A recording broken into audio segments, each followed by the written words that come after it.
What is up, everyone? Welcome to the L2R2 PlayStation Podcast, where we break down the video game news of the week. My name is Fonzie. I'm joined by my co-host, Indie Game Dev, and my UK bruv from another mum, Callum Monroe.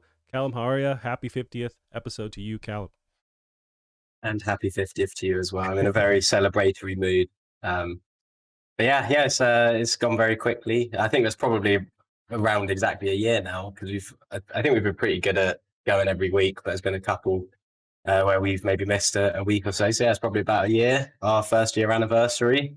So I'm expecting some flowers and chocolate in the post. Well, I got nothing like that for you, but yeah, it's been about a year. I think the end of the month, it'll be a full year. I was thinking of, so it's 10 a.m. for me, but I would totally be down to grab some whiskey or something or like cheers over the internet. But do you drink? Do you have a drink of choice? What you think? Not really. I mean, I like drinking. I like being drunk. But you know, I like a beer or a lager. I mean, a beer is very different over in the UK as well. Even your sort of like golden lagers or you know, whatever you call them over there, they all taste very hoppy, kind of like our ale. So yeah, I mean, I don't know if you've had sort of like Fosters or you know, all these kind of You know what? I don't think I've actually tried a Foster's. Yeah, is it also you guys? It's not good. It's not good, but it's just one of those things that you just drink and you just get to know the taste of it. And but I mean, I hate whiskey. I like rum with Coke. Spice rum is probably my favorite. I've had many nights with that, and I think when you sort of have a few years of drinking under your belt,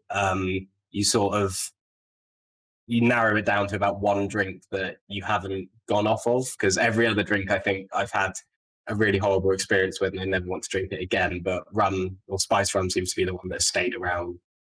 So yeah, I quite like spice rum and Coke. But yeah, I tend to only drink if I have the plans of getting very drunk. I'm not one of those people that has like, I'll have a quick rum and Coke tonight. You know, I'm one of those people who will be like, I'll have 5 pints of rum and Coke.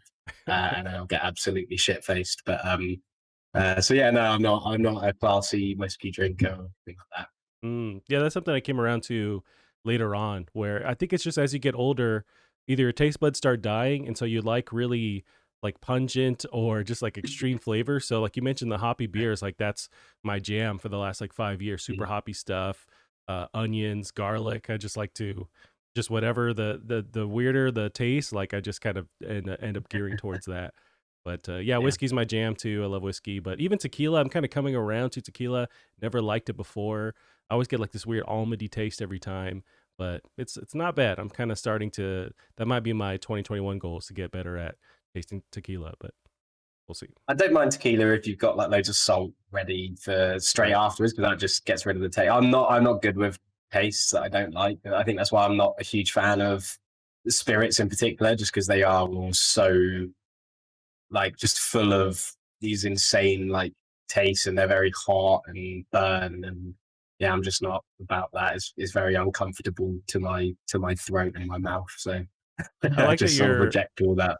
I like that you're all in or nothing. So it's like either I'm getting wasted shit face, or I'm not even gonna touch it. Yeah, well, I think sort of every other drink that does. I think as soon as a drink has alcohol in it, it has that kind of like bitter kind of, you know, that taste to it. And I just rather things that don't have that taste. So, but yeah, I mean, if I want to get drunk and I like being drunk, then yeah, I'll drink whatever. It's sort of like that taste is just the hurdle you have to jump over to reach that level of drunkenness that you're looking for. Sure. Well, I guess maybe on the 100th episode we'll actually share some kind of whiskey or beer. I mean, I'll do it for a special occasion. I'll have a beer at a fancy restaurant or something, and this is definitely akin to that, especially in the pandemic where fancy restaurants don't exist anymore. They don't. Yeah, maybe next time we'll crush up some pills and get real wild, but we'll see how that goes. Well, Callum, how you been this week? It's been a week, same as all the others, I suppose. Just trying to keep as productive as possible and active as possible, and trying to play lots of games and watch TV and just keep myself stimulated, really. because it can, you definitely have those moments where it's just, especially on the weekends, where you know you don't have to do any work, but you're sort of overwhelmed by the amount of nothing there is to do. So yeah, so I'm just kind of waiting for sort of the time where I can start doing things and seeing friends and just going out, literally, like whether that's to a store or just going out somewhere without feeling guilty or feeling worried about coming into contact with somebody or anything Right. like that. But yeah, it's been alright. How about you? I've been same hanging in there. I do feel like the days just kind of blend together where it's Mm. both good and bad where it's like cool the week's over weekend, but then it's just like it's just the days merged together where time is weird. But Yeah, I mean it's been a yeah. year now of this whole thing happening, but yeah, living life. We'll get into later, but the Killzone 2 finally beat that. Really dug it and excited to keep moving through to Killzone 3. Mm. I did jump into the medium last night for about 2 hours. And it'd be dope because you finished it too. I want to get your take on that as Mm. well. But yeah, tell me, actually, let's move into that right now. You know what? Before we do, I just want to do a shout out to Turdman95, and I love that name in the chat. Just says happy 50th, guys. Appreciate that. I'm gonna name my first child Turdman95, I think. Uh, Cal in the Yeah, medium, you that's spent some. my good friend Sam. So yeah, shout Oh, out to Sam. nice, Sam. The Turdman's He's his last having name. his dinner. He's having his dinner and chose us as his evening entertainment for whatever reason. Wow, it's a lot of pressure, and I don't think we'll actually Yeah. live up to it. But Callum, speaking on the medium, so you beat it. You're doing a review for Tech Stomper. So give me your Mhm. thoughts and your experience playing through that game. I'm about 2 hours in, but what are you thinking so far? Yeah, so it's a difficult game to talk about when you're not that far into it, just because it is paced like most of your horror things that you see. Like quite slow pace at first, and it sort of builds the tension and sort of gets you into that sort of world. But I thought it was excellent. I mean, I thought I would like it, but I played some of Bloober's games before, like Layers of Fear, and I played a little bit of their Blair Witch game as well. Um, and they just never really. I mean, I did really like Layers of Fear, but they always felt like they were kind of like museum walkthroughs. Whereas the medium is a lot more than that. It plays very similarly to Until Dawn, so it is definitely has a lot of interaction and some pretty interesting mechanics to it as well, obviously with the dual rendering, which has been a big sell for it. But yeah, I love it. I think it's like amazingly paced, which I can't say for many games or anything at all. It's really, really well paced. It really hooks you in, which I think can be difficult for a horror game because of how scary and sort of just down they make you feel, and that they're just very. You just always feel hopeless. And like Resident Evil 2, for example, the remake. I love that game, but I find it very difficult to play in long bursts if I'm on my own, just because I find it very stressful. And but yeah, the medium is paced brilliantly. The character, the protagonist is a fantastic protagonist to play as in a game like this, because she's she's seen all these scary things before in her past, so she kind of has good reason to maybe sometimes make light of certain things that happen, and she just keeps everything rolling in a really, really satisfying way. But yeah, I mean, I don't want to talk about it too much, just because it takes a lot of different turns that maybe you wouldn't expect, and I really appreciated not knowing about those. But yeah, it's brilliant, and it's not very long, so I definitely recommend it to anybody, especially considering it's on Game Pass. But yeah, it's a great, great game. One of the best horror games I've played of recent times for sure. And yeah, I'm really excited for you to play it and for more people to play it. Yes, I'm about 2 hours in. I started up last night and I had plans to do other stuff, and I found that it was kind of hard to put it down. Mm. I assumed that I was going to jump in and it was going to be easy to just kind of switch gears, but I was really digging it. I was kind of blown away by how beautiful the game is. So I'm playing on PC through Game Pass, and Mhm. I'm playing it with RTX 2070 and all kinds of PC stuff, mumbo jumbo, but Yeah. it's running really well. I really dug. So early on, I got these really hard impressions of there's a lot of influence I feel like you can see. So like Resident Evil 2, the remake, the way that you uh, gather items and the way they show up into your inventory, you can spin them around, the way that you can combine Mm. things. I just got very strong vibes going back to Resident Evil 2, but the more of the vibe kind of reminds me of like a Silent Hill, where it's a little more just ominous and there's not the direct like action of say like a Resident Evil. but I imagine they just use those little influences and then take that and run with it. I did get to the point where you start using your abilities and switching between those different worlds. I thought that was really cool how you have to kind of, just navigate through the different worlds. In some areas you can access, and there's the puzzle mechanics. It is really, really interesting. I wonder if it gets. You're saying it's a pretty good horror game. I don't get the vibes that it's going to be super scary, but does that terror kind of increase through the game? It's not very scary. I mean, I know that that's very subjective to say Sure. because I know different people get scared at other things, and I know this is definitely a scary game to some people for sure. But I mean, in terms of jump scares and sort of catching you off guard, there's not a lot of that. But when I was researching for the review, there's a Polish artist who I'm not going to even try and say his name out loud because I'll Yeah. probably summon a devil or something. But he's sort of specialized in surreal, this really horrible surreal art. These kind of like outer worldly things that you can't explain, but they look amazing, and they kind of make you sort of just feel all trippy just looking at them in a really like demonic way.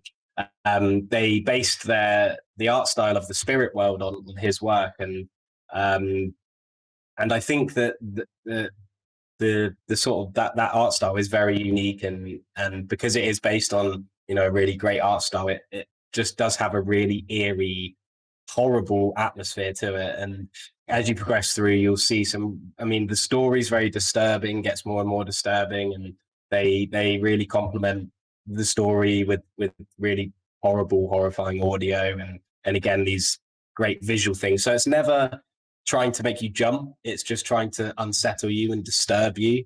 And it does it really, really well throughout the entire game. And like I said, the pacing really shines through here in how it tells the story, and how it tells the story not just through really great storytelling and amazing performances as well, but also through the sound and just the visual nature and all these strange things that are happening. It is a very unsettling experience, but there's only one or two occasions when it will make you jump or be frightened. But I don't think you've met the main antagonist yet.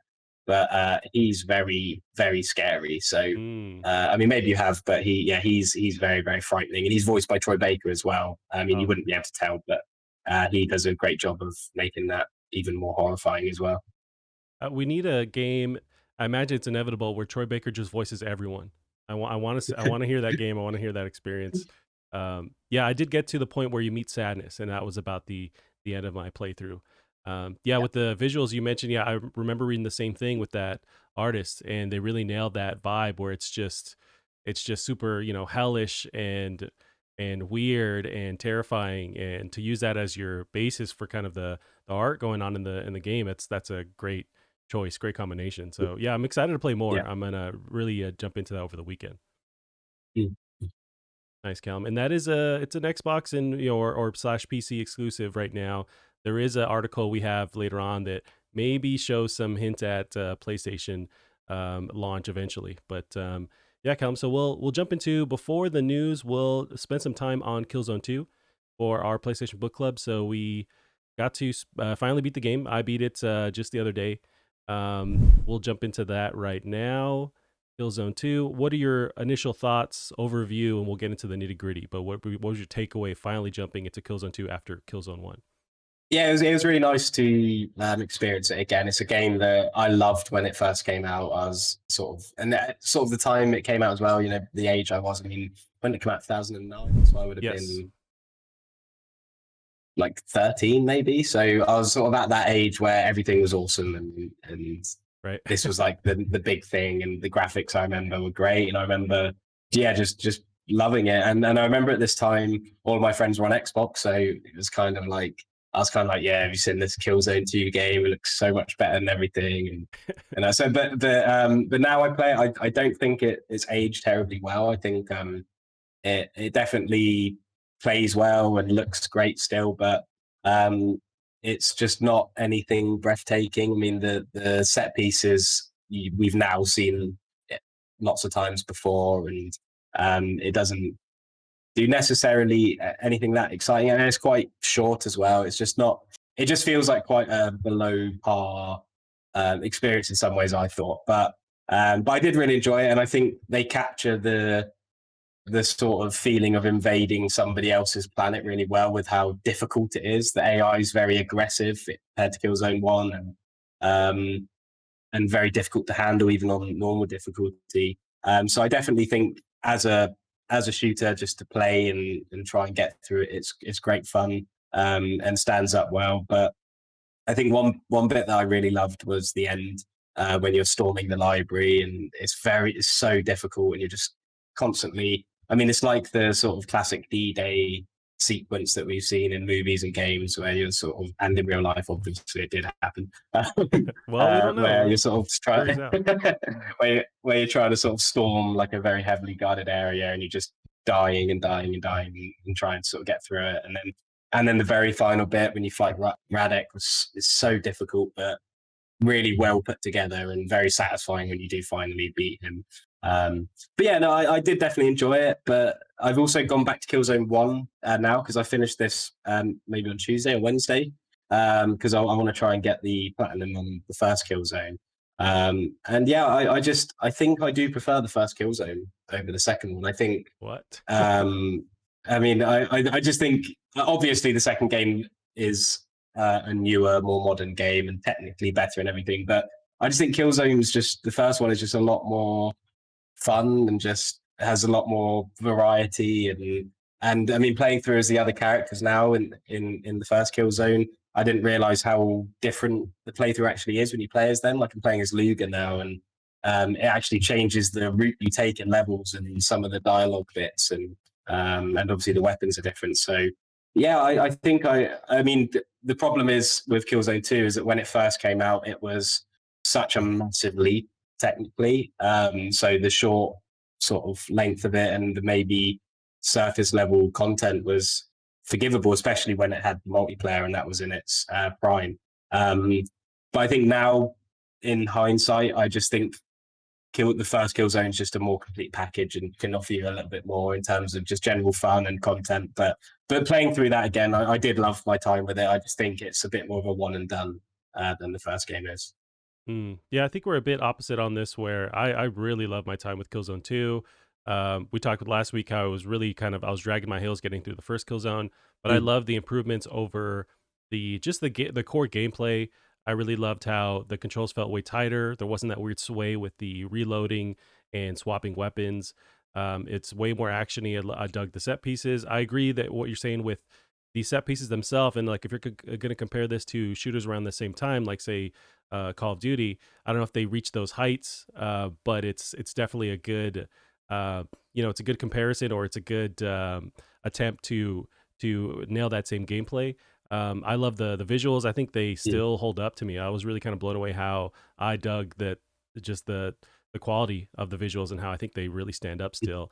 I do hear what you're saying as well with the going back to Killzone 1. I was expecting in Killzone 2 the same kind of change on gameplay a little bit with, you have your 4 characters in Killzone 1. I was hoping for a little bit of a change to that same degree, but they really just keep you with that same protagonist. They do switch it up a little bit. Say there's like the mech suit at one point.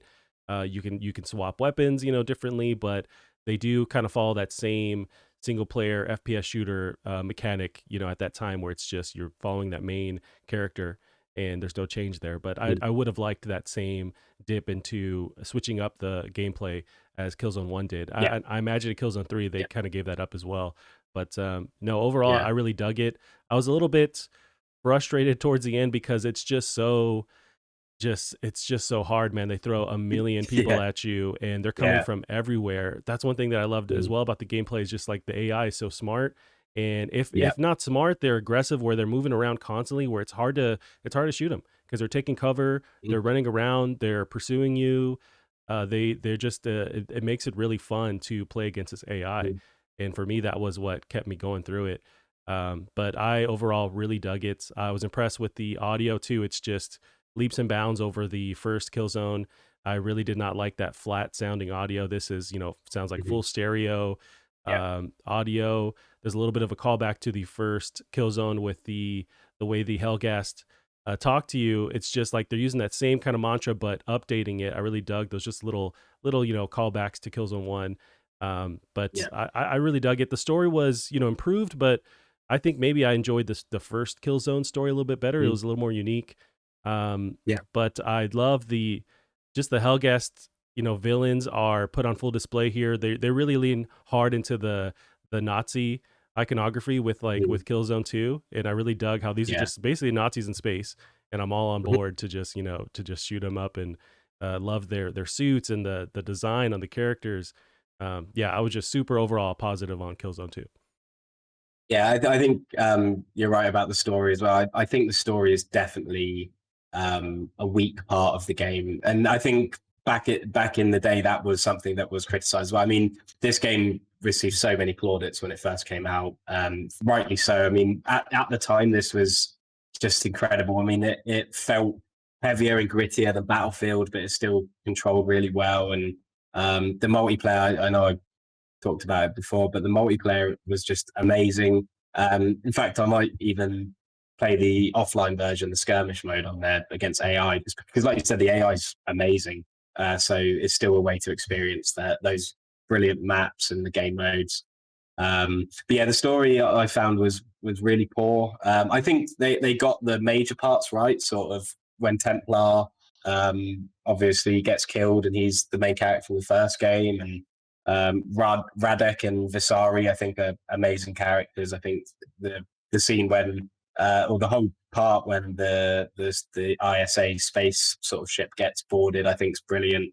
But I hated Rico. I thought they ruined Rico because in the first Killzone, he is very argumentative and aggressive, but he still does the right thing all the time. Mm. Whereas in this one, there's just nothing redeemable about him. He's the reason Garza gets killed because he's too aggressive, and then at the end when he kills Visari as well, it's just he's just a really irritating character I find in Killzone 2, and I think that doesn't help the already quite lackluster story anyway. But yeah, I think you're right. Killzone One probably does have a stronger story, and it does vary where the story takes place, which is probably why I think it's easier to play. Sort of again, I wouldn't really want to play Killzone Two so soon again, just because there isn't a huge amount of variety to it. But yeah, but yeah, I mean, I might sound like I'm being too negative about it. I did really love it, and especially for the reasons you say, like the graphics are great, the AI is fantastic, the game feels great as well, and the soundtrack is just brilliant. And I love the introducing cutscene that plays every time you boot the game up as well. It's one of the best sort of cinematic introductions to any game today. I think it's just amazing. So yeah, I mean, there's not necessarily much I don't like about it. I just don't think it's aged quite as well as maybe the first game has. I'm not saying the first game has aged that well either, but I just think it's more fun to play today than the second one. Callum, you hated it. Just be honest with me, okay? I did pull up the Metacritic, so it has a 91 Metacritic, which is super strong. Although one of Mm. the first reviews is from PlayStation Magazine, which gave it 100. And when I saw that, it's like, I don't know if I can trust you guys. I know who pays your bills, so it's like a Yeah, little bit of bias. But yeah, it's got a strong yeah. Metacritic. So some of the facts, it came out 2009. So it's 2.5 years into the PS3 life cycle. I did find interesting, so that infamous 2015 demo, E3 demo, where they showed off that CG, cutscene, and then claiming at the time, apparently there was a little more drama where a lot of PlayStation reps were saying this is full blown gameplay in engine, and then they had to very quickly walk it back to eventually Mm. revealing, no, this is CG, like this is their target footage. Mhm. But I think as far as Mm. that pretty infamous target footage, they really nailed the gameplay as much as they could on that current hardware at that time. Like I think it looks very very close to that render, and it's pretty nuts. I think it'll go Yeah, down as just a crazy moment where they really bet on themselves and said, "Hey, we can do this," and then pretty much supplied that. So it was 2015 when that demo released, and then 4 years later the game came out. So really, with 4 years of dev time, I feel like they maybe got that CG render going, and then quickly started working on the game. So I don't know if they really mm. had how much they had going already. Maybe they understood that they Yeah. could reach those heights, but it's pretty Mm. interesting to drop that huge demo and then have to somehow figure it out. I think that'll go down in history as just Yeah. an awesome moment for. But it's a huge gamble, because if it did not work, if it looked anything slighter than what we ended up getting, they would have just been dragged through just internet Yeah. drama. But yeah, no, I Yeah. really loved the visuals, and overall really dug this game. Yeah, and you say about the 2005 E3 showing. I mean, you got to remember the first Killzone came out the year before that, so it's a pretty amazing turnaround to get this out when it did come out, and to have it looking and playing the way it did with a really robust multiplayer. And I think maybe that is why things like the story and the length of the game and the content of the single player maybe took a hit. But I think even with that considered, it is a remarkable achievement what they did, especially with how middling the reviews for the first Killzone was, which I don't really understand. But it's an impressive turnaround for sure, and I'm really excited to play the third one because I for some reason I just don't remember the third game.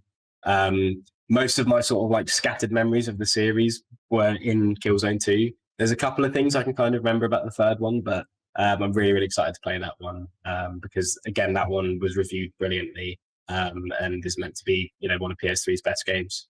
Yeah, I think the third one, all I remember is there's jetpacks at some point. Either you have them or the Hellgast have them. I did this, so that ending. I think the last battle was although it was crazy hard. I think they made you. I felt like I earned that very last cutscene because it's the similar thing with Halo 2. If you remember, you have this lead up to the end, and then Master Chief jumps out and he's like, "I'm going to finish this fight," and then fade to black. It's like that's how they end the game. They do Yeah, something similar with yeah, Killzone 2 where they showed those huge ships coming in and there's going to be another yeah. battle happening, but I didn't feel slighted because the battle before was just so Mm. intense. I felt like, It was a okay, great conclusion. Yeah, right, I was fine with a breather because it was just so much you had to get through, to get to that ending. So even though they ended it somewhat similar where there's still the next big moment to happen, I was at ease with that last boss level and that whole siege in the yeah, capital level. But yeah. I did find that interesting. But yeah, I wonder where they take it with the third one. And where were those ships, the ships before? Like, were they just on the other side of the planet? Were they coming from another planet? But they just kind of showed up, and it's going to make everything worse for the not the humans, but the whatever their society is to fight these Hellgast. Yeah. Well, I don't know how long it took you to beat that last bit, but it took me about 2 hours. So I think that's plenty of time for the ships Yeah, to gather. But no, that's really interesting. Actually, I didn't think about that at all. I think because of how well it was done, it just didn't even cross my mind. right. But you're right. Normally, if something ends like that, you'd expect it to continue because it is a very cliffhanger ending, especially like we're saying with how short it is. I mean, I think it took me about 7 hours to beat. Same. Um, and so you would expect a very big cliffhanger like that to rub people the wrong way, but you're completely right. They sort of handled that end sequence so well that for it to continue would feel strange because that was just such an epic conclusion. You knew that entire time you were at the end because it felt like that final push, and like you said, it was so difficult. Even though I have no idea how people could do that on the hardest difficulty. Mhm. And I mean, I looked up beforehand about the trophies. I know that there's lots you can't get the platinum because of the multiplayer, but people were saying about the elite difficulty being just horrendously hard, and I can see why. But yeah, no, that's a really good point about the end. I didn't think about it that way. Yeah, it gets me, super excited to see what they change in the third Mhm. one. I did feel so I was very similar with this on the first Killzone, although they changed it up. So that first half or those first, 2 hours rather of Killzone one, it's that kind of bland, aesthetic. But then they really switch it up with the different environments as you trade characters and go through the game. With Killzone two, I didn't get as much of that. Like you really stay in the streets of Helgen for a while. While it's beautiful, it still has this kind of like green overlay, color overlay, and it's cool, but it's just not, it kind of overstays its welcome, that visual style. And then you eventually get to that sand world or that sand area with the bugs. That Mhm. was a welcome change up. And then it kind of goes back to that same, destroyed city element. I would have liked them to switch up the environments a bit more. I'm hoping Killzone 3 does that. But I was, especially since the engine I think is so beautiful, I want to see them try these different environments. So I was a little bit let down in Killzone 2 when they just didn't switch it up very much. Yeah, from what I can remember of Kills, the thing I can remember for Killzone 3 is it having a much more vibrant color palette. It goes much more into the wilderness of the planet because obviously, as you'd expect, it picks up straight from the end of the second. Um, so you're sort of stranded behind enemy lines kind of angle, which is what I was saying when we were when we talked about the first game. Is I like that each game, including Shadowfall, has a very particular, unique sort of theme to it, sort of angle that the story's going for. And I think that's a really, really cool thing that not enough series do, particularly first-person shooters. So yeah, I think that probably was a complaint that they got about how we're going to be just too dark and too dull. And they just sort of maybe introduce some new lore or new things about the planet. And because I know there's a lot more sort of alien creatures in it, and just a lot more eye candy in the third game. And yeah, I can't wait to get it started. I was going to start it straight after, but I thought I'd wait and start it sort of maybe tonight. And so that we sort of have a similar sort of time frame. But yeah, I can't wait to play that. Yeah, I was hoping as well in Killzone 2, but when you are introduced to those bugs, those electro bugs, I was assuming we're gonna fight, a huge monster mama bug, but never happened. So I'm really hoping they dig in, like you're saying, to the just the animal life in that world. I feel like you could have some cool set pieces with these, crazy alien monsters. Yeah, I think I'm super excited to jump into Killzone 3, and I'm ending this, this chapter really really happy that I actually completed this storyline, because it's one game that I've never fully gone back to and actually seen all the way through, but it's just for some reason it always missed me, and I'm glad to jump back into it. Yeah, and I mean, just quickly, to not to sort of carry on or anything, but if I'd recommend just quickly switching on the first Killzone again, because I think there is a certain feeling that you get when you, like, after you play the second one, you go back to the first one. I think it actually makes the first one a bit better in a way, just because you're more engrossed in the world and the characters and everything. And because I don't know, I know that when you first played Killzone 1, you said it felt very heavy and slow, but Killzone 2 is like on another level. It's so much slower and heavier. When you play the first Killzone, you actually feel quite light. It feels a lot more fast paced. So it's quite an interesting thing to go back. And but yeah, it's they're great games, and yeah, I'm looking forward to playing through 3 and Shadowfall as well. Yeah, I can't be bothered to go back to Killzone 1. I'm just gonna forget that I ever played it. No, it would be interesting to kind of flip back and forth and see those changes. I might do that, or I might not. Yeah. Alrighty, Cam, we'll end our book club talk there for the week. So now we got some news stories we could jump through. One of the first ones here is a bit of bad news. I was pretty bummed hearing this, but it's one of those things where it's expected, and it's overall it's fine. But we got Returnal has slipped from its original update, or original release rather. So Returnal has a new release date of April 3rd, 2021. April 30th, sorry. SIE and Housemarque have made the decision to move the release date in order to give the team extra time to continue to polish the game to the level of quality players expect from Housemarque. See you in April.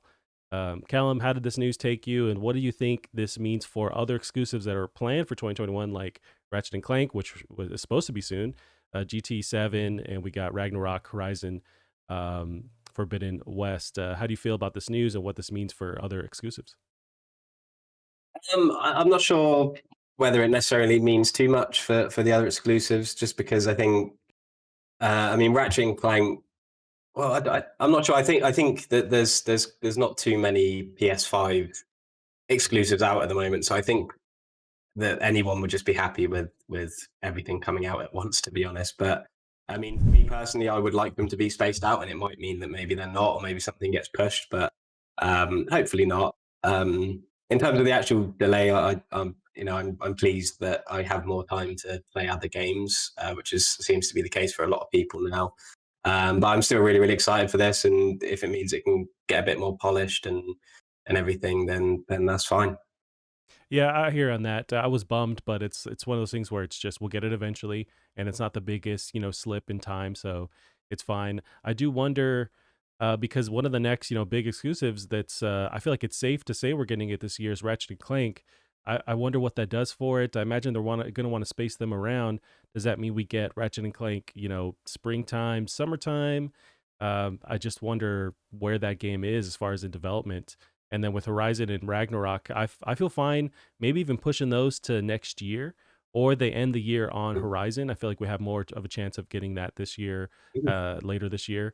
But if you kind of space these, and I'm fine putting the huge juggernauts to next year. But at least Mhm. Ratchet, I want to see Ratchet this year, because I can't wait. And I forget about Gran Turismo 7. I know that's a huge release. I imagine they've had a lot of time to work on that. And maybe they kind of pad that as like a holiday release where you have Ratchet, you have Gran Turismo, you have Horizon, and that whole last little bit of the year. Mhm. Assuming people can Yeah. actually get their hands on PS5s, that'd be just another reason to have this huge lineup for that next holiday season. Yeah, I think we've actually got a lot of time to space these games out and for them to still come out this year. I mean, if you look at Ghost of Tsushima and Last of Us 2, everybody was worried that these games are coming out too close to each other, but I don't actually think that was the case. I never actually felt that way when it actually happened. So I think we've perhaps got more time than we maybe think we have to get these games out. So yeah, I don't see it being a massive problem for the other releases. But I mean, then again, obviously, we're hoping that we hear other games to be coming out this year as well. I mean, maybe that's not all the games that will be coming. So, we've got the Resistance remasters hopefully coming, and Oh man, you're never gonna let that go. Hey, I want to see it too, but I just have zero faith in it. Alrighty, Callum. So we do have some other talking about games that we can play in the meantime. They dropped some PlayStation dropped some February PlayStation Plus games, the whole lineup. So we got Destruction All-Stars, we have Control Ultimate Edition, and then Concrete Genie. So announced on the PlayStation blog, all three games will be available on February 2nd, 2021, while Control Ultimate Edition and Concrete Genie will only be available until March 1st. Destruction All-Stars will stay until April 5th. So the Control Ultimate Edition on PS5 comes with the next gen upgrade, including the ray tracing and increased performance, 60 frames per second. Destruction All Stars also got an 8-minute state of play detailing the gameplay, so we got to some actual gameplay for the first time. My takeaway from that gameplay was it's very much a mixture of like Rocket League and Sunset Overdrive. We'll get into some of the gameplay for Destruction All Stars. How do you feel about Control? So I know there was some drama with the fact that the upgraded next gen version was only grouped with that yeah, Control Ultimate Edition, but now we're getting it as a free PlayStation Plus game. I'm super excited for that. I know some people were angry that if you had purchased that, now it's a free, PlayStation Plus game. But yeah. how do you feel about that? Yeah, I think it's amazing. I think we were quite critical of it when it was announced that you'd only be able to get the PS5 version if you bought the Ultimate Edition, which is completely separate from the other edition people got. And I think we were right to be critical of that. But I think this is a great move. And I mean, as you know, with me, I've been saying that I've been waiting for an opportunity to play Control, and this is perfect now. Yep. Being able to get the PS5 version as well.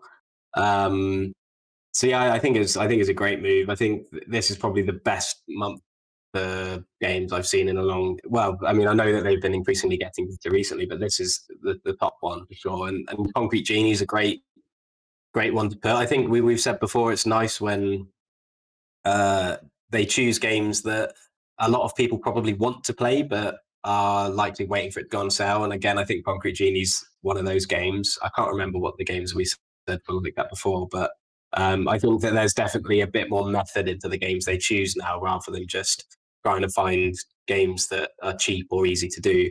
Destructional Stars, I don't really have a lot to say about that. It's kind of like a meter again, I suppose. I'm not hugely excited about it, but I mean, it's a brand new PS5 game for free, so you can't complain really. As for the people complaining that they want a refund if they've recently bought it, I mean that's ridiculous. That's just a little thing that's happened. I mean, I'm sure we've all bought something and then seen it's gone on sale Yep. the day after and stuff. It's just, I mean, there's literally nothing you can do about that. Like, do they want PlayStation to personally email them like, oh, by the way, don't tell anyone, but Control's going to be free next month, so don't buy it when it goes on sale. It's just, and also people forget that not everyone has PlayStation Plus. Right. So what should they not put Control on sale? Because for those who don't have PlayStation Plus, this isn't free for everybody. This is free for everyone who has PlayStation Plus. So it still makes sense to have the game on sale for those who don't have it. So yeah, I mean, those people are just, it's just the people who think the world revolves around them and that everybody owes them something. And it's just cringe and embarrassing. But I think everyone always has something to complain about. Yeah, and also to those trolls, I've bought this game 3 times now. So hey, shut the fuck up. I bought it on PS4, Xbox, PC, because I'm just a huge fan and a nerd. I wanted to see the ray tracing on PC. I think the DLC at one point was locked to the PS4 version, like a timed exclusive. I bought this thing 3 times, Mm. so it's like, "Hey, man, chill out. It's fine." And Yeah. also, you mentioned you're right, it's not free. You have to have PlayStation Plus, which you have to pay for. So just chill Mhm. out, man. It's gonna happen with all kinds Yeah. of stuff. And then if Yeah. that really ruffles your feathers, a lot of the holiday games that came out, say Assassin's Creed, all the big ones, they're all pretty much halved in price now, a month and a half later. Yeah. So it's like, it's this Yeah. stuff happens, and it's really not the end of the world. No, and Sam, who was in the chat, or whether he's still here, he's a big fan of Alan Wake. So I don't know if he's played Control, but there's a big chance for him. 'Cause isn't there Alan Wake DLC coming for it as well, or something? They're one of the last DLCs really ties it to the Alan Wake world. Like it's always been that they kind of nail that, drive that nail in the original Control game, but apparently that DLC does like really link them together. I haven't played it, and I've been kind of media blackout because I never played Alan Wake. I need to jump into that too. But yeah, apparently Yeah. they really connect those games with the latest DLC. Yeah, it's I mean, I wasn't the biggest fan of Alan Wake when I first played it, and I give Sam a lot of shit for liking it, but more as a joke. And yeah, I haven't played a Remedy game since. But I know that people love them, and I know that they're good at creating these sort of strange experiences. Probably not too dissimilar to the Medium, Yeah. in how it tells its story and sort of paces things very well. So yeah, I mean, this is obviously the perfect reason for me to jump into Control finally. Um, but yeah, it's a great month, and I'm excited to play all of those games. So it's perfect for me. Yeah, Sam in the chat mentions I did start Control and more excited about returning to it due to Alan Wake DLC. Yeah, I heard that people really dug that Alan Yeah, Wake he's a DLC. simp for him. He's Yeah. simps for Alan Wake. He is. Yeah, and I wonder if Sam's interested in the medium too, because I did get the same Alan Wake vibes, Control vibes, even just a little bit of that with how interesting, how weird the world is in medium. I wonder if he's keen to try that as well. Now, Callum, you also Yeah. mentioned you weren't super interested in Destruction All Stars. We got this 8 minute gameplay. If you want to kind of scrub through it with me, I think I'm way more positive after watching this footage. It does look really interesting, unique. It's a little bit like Rocket League, a little bit of Sunset Overdrive with like the movement and the wackiness. But I think I'm way more positive on after seeing like some actual gameplay on this game. Mhm. Yeah, so I've just popped on. Yeah, so I haven't actually seen any of this video. So I again, but I mean, I've got nothing sort of against it or anything. It just hasn't been something that's caught my attention yet. But I mean, just looking at this now, I like the destruction. It reminds me of like Motorstorm, the first Motorstorm Sure. anyway. That I mean, I'm sure now. I know that game's like a PS3 launch game, so we're talking 2006. But I'm sure even now the first Motorstorm game is like it just looks amazing, and especially with the crashes and everything. But this kind of reminds me of that and how it sort of slows down and everything's meticulously sort of implemented, and it looks like it's running at a really nice sort of steady frame rate as well. So yeah, maybe it is going to be great fun, and the characters look pretty interesting, and yeah, it looks cool. Yeah, I think they nailed. You mentioned earlier that they're really nailing with these PlayStation Plus releases. This is a game that maybe a lot of people wouldn't jump into the full. Because I want to say this is still the full $70, next gen price. I could be wrong. So if you Mm. can eliminate that hurdle at least early on and build that fan base by having it free for a while, that's a great way to jump in with a new property like this. And it looks, I feel like it's gonna tackle that whole like Rocket League group or the Fortnite fans because it has that visual style, but it seems really chaotic and fun.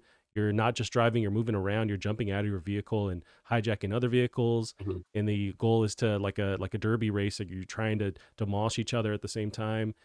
It does look really cool. I'm Mhm. definitely going to try this. I don't know how long I'll spend in it, and I like the fact that it's now included in PlayStation Plus. I don't have to buy it, but I'm way more positive after seeing some actual footage of this. Yeah, I'm feeling the same. This is much better than I'd sort of assumed it would be. I don't know if you ever played it before, but it reminds me a lot of there was a WWE driving sort of game called Crush Hour on PS2, and Rush Hour? it was amazing. I mean, yeah, I loved that game. But yeah, it sort of reminds me a little bit of that, where you're sort of driving around trying to smash into each other, and that was a great game. So yeah, this is definitely giving me them kind of vibes. So yeah, you're right. It definitely looks better than I expected, and I mean it's free, isn't it? So there's every reason to try it. But the problem is when I try games, I like to get the platinum trophies, so I'll probably end up spending way longer on this than I'd like to. Yeah, I don't have that desire at all. But I did pull up footage of Crush Hour. Yeah, I've never heard of this, and it's pretty wacky because it's WWE characters, and for some reason they're Yeah, driving almost like Twisted Metal, just driving cars with like yeah, with uh with weapons on them. It's interesting. yeah. No idea why it's not on PlayStation now or remastered for PS4 or anything, but it should be because it's a great game. We need to start that petition online to get this back on or on PS5 Yeah. I bet it's a massive like branding legal sort of for shit sure. show, but um it's so good. I mean, it just I think obviously there's a lot of nostalgia there as well, but I mean just that sort of period of time. I mean, I'm just look I've got the footage up as well, and just like the logo for Raw at the time was Right. so just iconic, and it's definitely a sort of trip back to when WWE was actually good. Um, so yeah, it's such a good game. I'll have to try and grab a PS2 and this to play it again. Were you a big wrestling fan?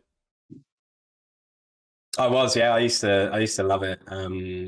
I the past sort of maybe I haven't watched it maybe probably in about 2 or 3 years at all, and even before then, I just sort of dabbled in like the big events like WrestleMania and that. But yeah, I think it's one of those things that eventually it just got really repetitive, and it's just not it just doesn't have the characters it used to have, and I don't think there's really anything it could do to get me back interested, because I think these characters are just irreplaceable, and they're all reaching these ages now where they can't compete anymore, and so yeah, I don't think I'd ever really get back into it. My brother's a massive wrestling fan though, and Mm. he still is to this day, so I sort of can keep up to date when I need to. He normally tells me when like an old superstar comes back or something. But yeah, I used to absolutely love it. Yeah, same. Growing up, I grew up through that Attitude Era where it was The Rock, Mm, Mankind, um, and it was the Undertaker. I think he just recently retired too, but yeah, I dropped off pretty mm, hard at some point. I think around when like John Cena kind of came into play, but I remember growing up just loving it, and I didn't realize it was a thing. At one point, I must have been maybe 12 or 10, something like that. I would stay over at my grandma's house, and she would just like go to bed. And she's like, "Yeah, watch whatever you want," and just randomly, I would catch these broadcasts of WWF and just had my mind was blown. It's like, what the hell is going on? All these crazy characters, the wrestling, and I didn't yeah. have I wasn't smart enough to like find a TV guide or somehow figure out like when this thing comes on. So it was always just a random chance when I would catch it, and I was just hooked after that and just went full blown into. Of course, all the games too that came out, like I want to say it was WWF No Mercy, WrestleMania. They were huge, like Nintendo Yeah. 64 games. Amazing games. Yeah. Yeah, they're super dope. They never quite, reached those heights with these newer games, and they No. they also went like more physics based, and that introduced all these bugs, which I think is hilarious. But Yeah. the game is it's almost unplayable because it's just so many crazy bugs, which are funny, but Yeah. also make it so you can't play the game. Yeah. I remember I used to love Here Comes the Pain on PS2, Mm, and even more recently the SmackDown vs. Raw games, which I think went up to like 2010 maybe. They were brilliant as well, and they yeah, always had great soundtracks. And but again, I think like you said, they did try and maybe make it too realistic when it was just fine how it was. I don't think anyone really cared about how they looked, and but again, I think it is down to the roster now. I just don't find these new characters, these new wrestlers, as interesting. And obviously, they're trying to cater to a much larger audience now, so they don't have as and they can't be as funny or sort of as unleashed in what they say and do. I remember with like DX and especially like The Rock and Stone Cold, and yeah, you'd have sort of like I remember the Undertaker and Kane when they had like a buried alive match. Like, you just never see anything like that anymore, and yeah. it was just so stupid and they're so good. And yeah, it's a real shame because there's nothing that can fill that void anymore, because there just really was nothing like it. Yeah, it's funny. I'll get caught on these Twitter like rabbit holes where I follow a couple of Twitter pages that just reshare, various clips from that era, and a lot of them are revolve around Stone Cold and how the fact that like he would always catch these beers. Somebody it was their job to throw the beers at him, and he would always catch them. Like I don't think he ever missed catching a Yeah, beer, and was yeah, just cracking them open, just looking like a badass. But like the way yeah, he would catch them is just like a supercut of endless yeah, endless catches with yeah. no misses and stuff like that. I mean, it was beautiful. I think you had to Yeah. be young. It worked when you were younger at the time too, because it was Mm, more fun. And then as you grow up, I don't yeah, know, something you mentioned, the characters just don't hit the same. And I guess I yeah, gravitated towards more like UFC, where it's none of that really like, storyline stuff. There is a lot of, interesting storylines, but it's, it's Mm, realistic. There's actual stuff on the line. They're mm, actually fighting. But I ended up yeah, switching gears to that. But yeah, it has a special place in yeah, my heart for sure. yeah. Nice, Callum. So, Destruction All Stars, that's coming out pretty soon. Yeah, February 2nd. I'm super excited to jump into Control Ultimate Edition with that RTX on. And if not, I Mm. would have bought it a fourth time. So, there's that. Now, Callum, we're both idiots. We'll try and break down this GameStop stock issue. I have a breakdown here that I can go through. It's a little bit of a longer one, but to try and explain the stuff going on, of course, there's better outlets explaining this thing to higher detail and to make it a bit more understandable. But I have been this whole week just fully engrossed in this whole drama online. So I'll jump into some of the excerpts I found from other outlets on the GameStop stock issue situation. So we got GameStop has been on a very public decline and in 2020 announced hundreds of stores to be closed amidst the COVID pandemic. They stated they would pivot the business more to an online marketplace rather than brick and mortar shops. Investors in September 2020 started buying stock in hopes GameStop would turn the ship around and focus on online sales. The price then per stock was $3.25. As the stock soared, Wall Street decided to bet against that growth, planning to short sell the stock. And short selling is the big heated debate in this whole conversation. Short selling is risky and complex, but involves borrowing a company's shares and selling them with the intention of buying them back at a cheaper price when the stock fails, thus pocketing the difference. The practice is basically betting on a company to fail. Traders buy the low stock and sell it immediately, but agree to buy the same amount of stock at a later date, no matter the change in value. So if the company fails and stocks plummet, they end up making money. But if the stocks increase in value, they owe whatever they borrowed at the new stock price, and there's no limit on what they would owe as it depends on that new stock value. It's very risky and sketchy. So now enter the subreddit Wall Street Bets. Users on the subreddit decided to buy GameStop stock at the end of 2020, getting it to soar up to $350 on Wednesday. This is last Wednesday, basically intending to punish those hoping to short sell GameStop shares. It's unprecedented how much money Wall Street short sellers could now owe due to this rise in stock, hovering around $5 billion. I think that's increased to like $7 billion at the end of the week. On Wednesday, top trading companies halted trade on GameStop stock, and the Biden administration says that they're watching the situation closely. For the most part, nothing illegal is happening in regards to r/Wall Street Bets and GameStop. The opinions on the subreddit are all clearly based on hunches or publicly available information, and they don't cross the line into misstatements or fact. And there's nothing illegal about buying a stock just because you think it's fun or encouraging others to do the same. So that's the long and short of it. There was more drama on Friday as those outlets that control the online stock sales, like Robinhood, they ended up unlocking that freeze they had. So on Friday, you could go back to buying it. So that their stock, GameStop, did go down to $200 on Wednesday after they halted that sale. And now it's gone back up to about $325 as of yesterday. How do you feel about this? It's a lot to pick apart. It's super complicated. It's way over our heads. But how do you feel about watching this drama unfold online? I just think it's really funny. I love the memes and Yeah, the idea that rich people are getting shafted. But yeah, it's great because I mean, I think I don't understand it at all. But what I do understand is that short selling and hedge funds and all these things are very unethical ways of making money. So to make people sort of make to sort of show these people up is just a funny thing. And yeah, the memes have been great. And I mean, I'm sure it's a big moment in sort of recent history as well because it's sort of a sign of people, rising up and stopping these sort of people from making this dirty money from sort of betting on the company's failures and everything. So yeah, it's great. It's really funny. I have no idea what any of it means, but yeah, it's very funny.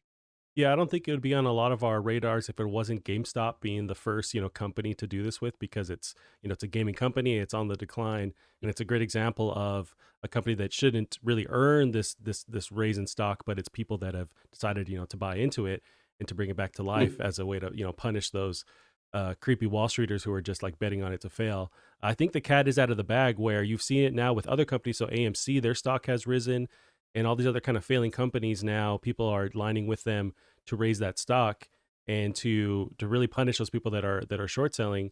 And I didn't realize that that's been a common practice for years now, for decades, where um, shareholder or not shareholders, but like hedge funds, people in stocks will just bet against it failing and pocket that money, and it's super creepy. And now that people can actually push against that, now there's all this calls Yeah. from within Wall Street to have this regulation, and which they've Yeah. always resisted forever. So it's Yeah. obvious that there's this there's this there's this push to not have this regulation, of course, because now other people are making money against their what they usually did. So it's interesting to Mhm. see like what will happen with these administrations, whether the government will allow that regulation, or will they allow this free market to kind of happen and people can still make money off Mm. of it.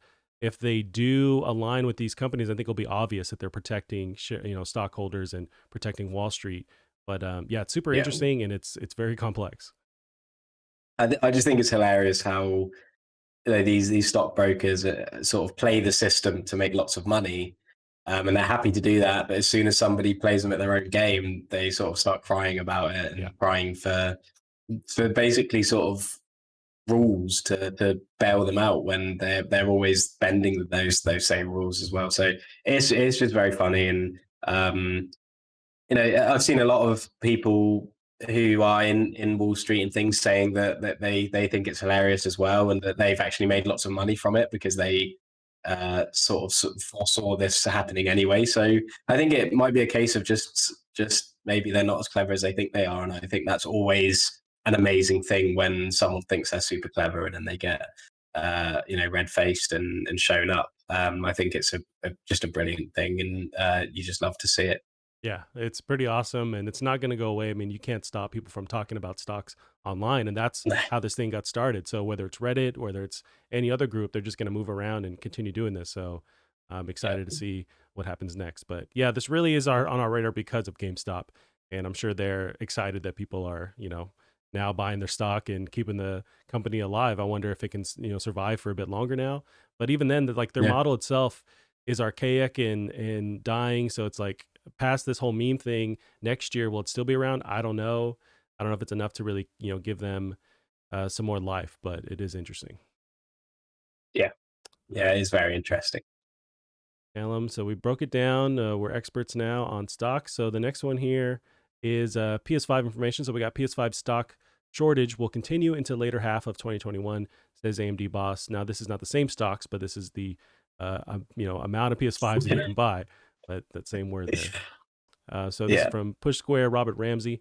AMD, the company that produces parts for the PS5, says the console stock shortages are expected to last until at least the second half of 2021. This is according to CEO Lisa Su, who spoke during the firm's most recent financial briefing. Basically, AMD saw a huge spike in demand for its products last year, driven by the ongoing coronavirus pandemic. Not only did the company introduce new chips designed for PC users, it also had to produce custom components for current gen consoles like the PS5. Su says the additional production will kick into gear around halfway through the year, which should help AMD meet demand. So this company AMD is also doing creating products for or chips rather for the Xbox Series X and Series S. So it's across the board. This is linked to this shortage here. Do you have hope that they're going to turn this around and later half of 2021 we're going to get more of these actual boxes on sale? Yeah, I hope so. I mean, I don't know about in the US, but in the UK, we've been having like these flash moments where there are PS5s, and so I think there are still like a very steady and still extremely difficult uh, way to get them. But yeah, it's a real shame. And again, sort of is something that Sam had mentioned to me recently because he's wanting a PS5 and they're so hard to get. And I mean, when I got mine, it literally took me like 7 hours of just refreshing different websites and scouring the internet. I literally sat in the same place for most of the entire day just to get one, and it doesn't look like it's any easier. So it is a real shame, but there's not really a lot we can do except these sort of companies sorting out their security infrastructure and stopping these scalpers who are still just easily programming sort of getting programs and bots to just take all this stock. So it's a shame. It's just an amalgamation of lots of different things. It's these scalpers who are able to manipulate these websites, and also the fact that there's maybe not as many of these things as they wanted, and it looks like that there's the production still sort of grinded to a halt, and it will be until the later half of the year. So it's a shame, and I mean, it also is bad for PC components, which have also taken a huge hit. I mean, I don't know if you've recently been looking for graphics cards. You can't find any graphics cards at all, and if you can, they're about 3 or 4 times the price of normal. And that's not just the new graphics cards; that's any of them at all. They're all on pre-order or coming soon on every website, and even secondhand ones on eBay are being sold for ridiculous prices. So it's a real shame. It's a bad time for components for playing games and just general technology. But hopefully, like everything else, it'll start to meet demands, and at least they know that they're going to have extra demand when they do start production again. So hopefully they'll be able to just meet that and then sort of get back into the steady roll of things. But yeah, I mean, I hope it gets sorted because don't you see what Sam's just said, but he says that they're a myth. Yeah, I think until he gets one in his hands, he's not believing that they're real. Yeah. But yeah, it is a shame. But yeah, hopefully more people can get them because they're so great that I want more people to experience them, and especially playing games at 4K 60 FPS so seamlessly for the price you get them as well. I mean, it hands down beats the performance of my PC in a lot of areas. I mean, mostly on the exclusive games. I think I could probably run the medium better than an Xbox just from the sound of things. But for everything else, I mean, like Miles Morales, there would be no way my PC could handle that at 4K and with ray tracing on and all of that. So they're very impressive machines. And yeah, I just hope more and more people can get their hands on them. Yeah, to touch on, you mentioned that it's also affecting, just graphics cards, PC components.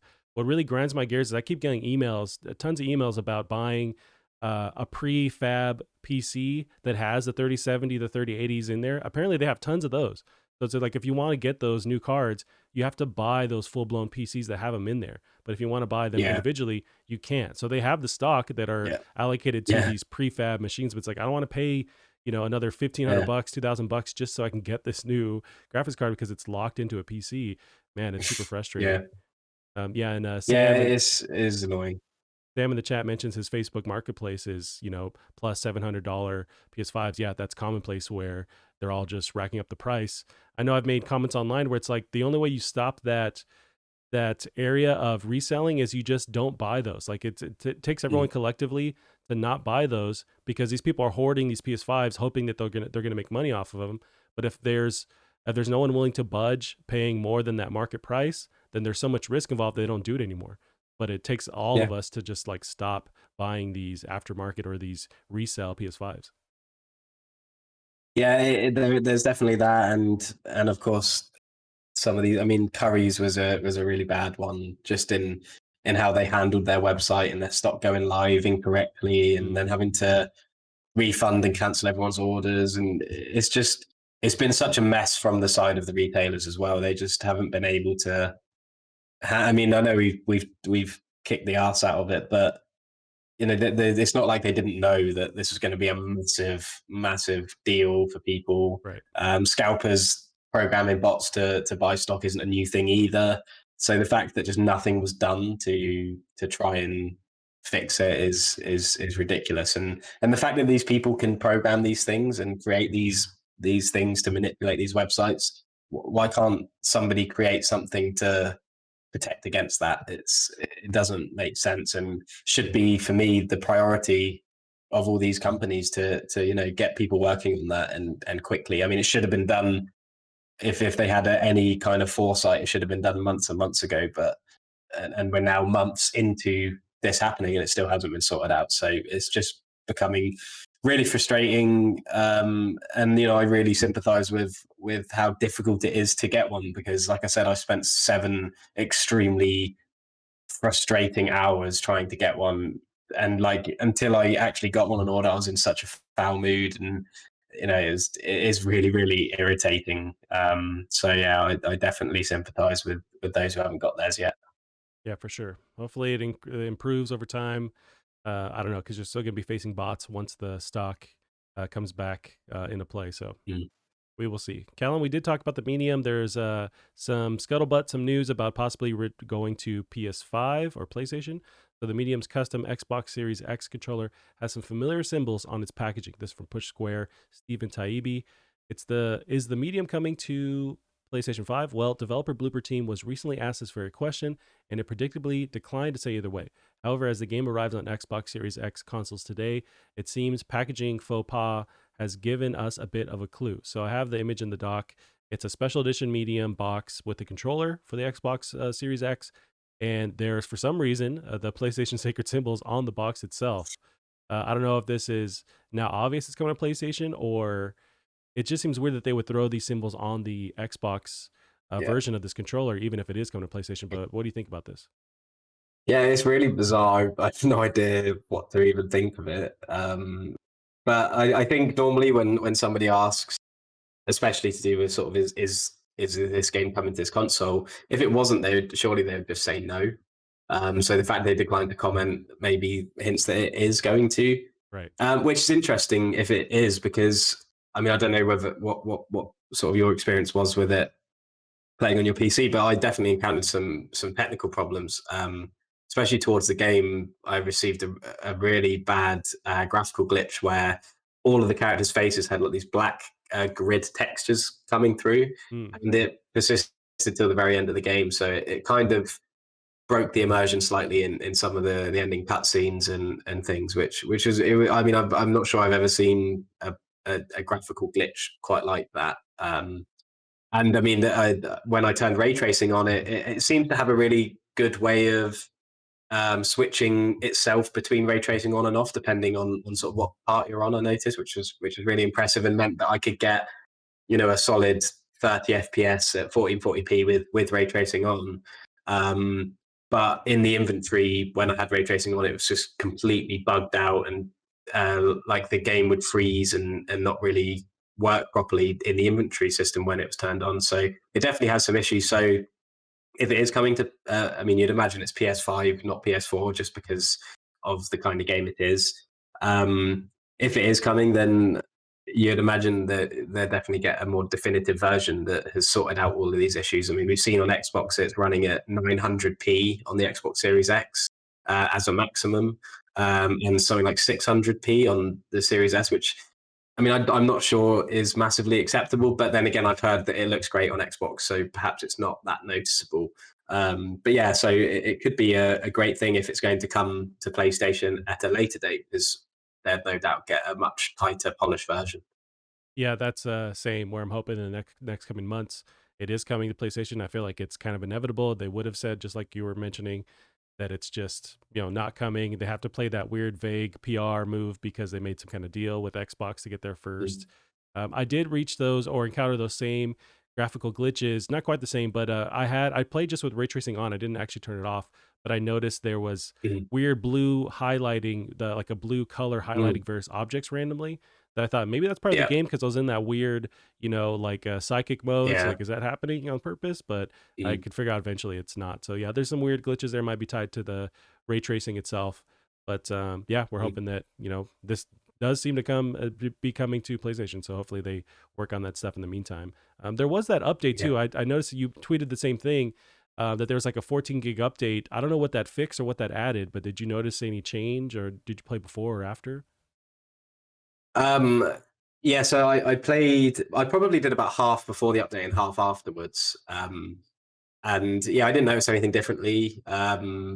It just ran the same as it did. And just quickly as well, I think for this guy, I know people have been moaning that it doesn't, you won't be able to get a solid 60 FPS even on PC with high end rigs. But I don't think a game like this needs 60 FPS. It's very slow paced gameplay, and it's I capped it at 30.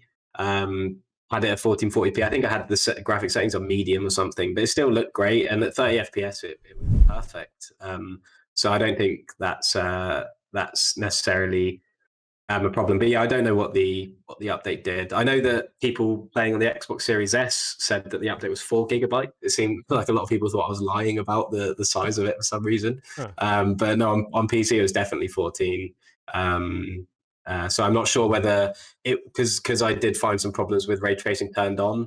Maybe it was only on the Series S version where obviously ray tracing probably isn't available. That maybe that was the bulk of the update or something. I'm not sure, but yeah, I have no idea what it fixed, and I couldn't find patch notes anywhere. And that seems to be the story with everyone else, because everybody else was asking what exactly it did. Gotcha.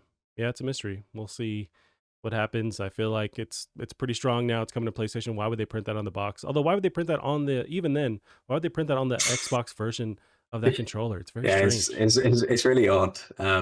It's not like it could have been tampered with or anything. I mean, I don't know the person who shared it, but I've seen. I'm pretty sure I've seen like more than one instance of this Mm, with this controller being received by somebody and it having those on the box. So it's really odd. And I mean, whether or not it's like a factory problem, maybe it was originally a box for something else and then it accidentally got reused, when true. people like print on the back of already printed paper or something like that.